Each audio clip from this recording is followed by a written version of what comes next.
Hello everyone, hope you're all well and staying safe at home.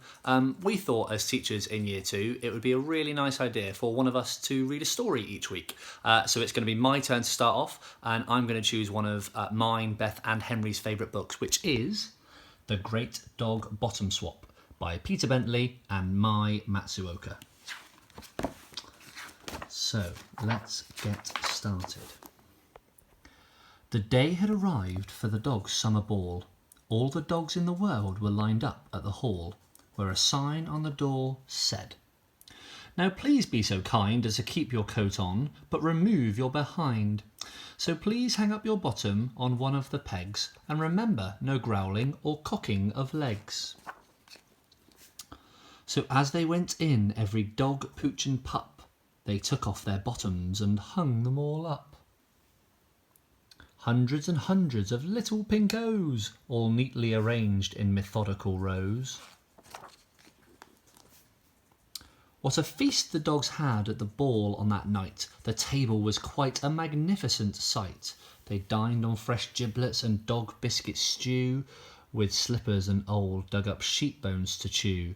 Then doggy chalk ices all creamy and brown, and fresh puddle water to wash it all down. When the poodles had cleared all the food bowls away, it was time for some fun from the dogs' cabaret. The Peaks did a song in ridiculous hats, and a Labrador told a rude joke about cats. Then Coco the Conjurer got a huge laugh by pretending to saw a Dalmatian in half.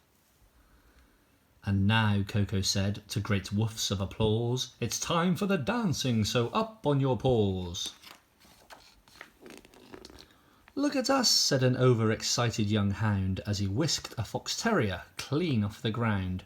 "Watch out," cried a sensible boxer named Clive as the hound and the terrier started to jive. They swirled and they twirled ever faster and faster until, oh dog-gastrophe, what a disaster! The twirling was more than the Afghan could handle. He suddenly tripped and knocked over a candle. Which fell on the curtains, which promptly caught fire, being old and quite cheap, sending flames ever higher. Some dogs broke the rule that forbade hind leg cocking, but the fire soon spread with a speed that was shocking. I'm trying to wait to put it out. "Don't panic," barked Clive in a great fit of passion. "Let's all try to leave in an orderly fashion." But that was an order they chose to ignore as they scurried and scuttled like heck for the door. As the last dog shot out of the hall with a bark, the lights all went and the whole place went dark.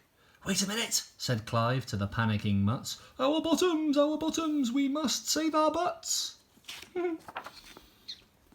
So into the cloakroom they bumbled and tumbled, and soon all the bottoms were hopelessly jumbled.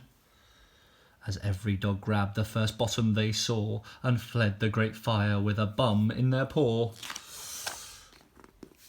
Luckily every dog got out alive, and no one was caught by the fire except Clive, and some others whose tails had been singed all away, which is why all those dogs have no tails to this day.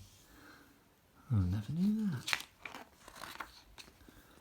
And all the dogs' bottoms were rescued as well, but because of the darkness no doggy could tell whose bottom was whose in the panic and scrum, so each dog went home with another dog's bum.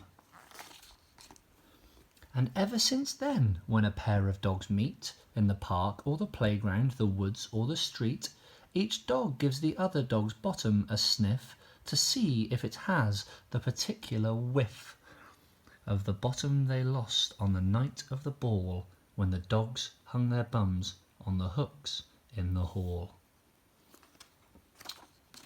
And there they all are, checking to see if anyone else has got their bum. And that's the end. So, really hope you enjoyed it. Keep on sending up the work through to the portfolios, and keep an eye out on the class story for some more stories from different teachers. But hope you enjoyed it, and look forward to seeing all your work. Cheers!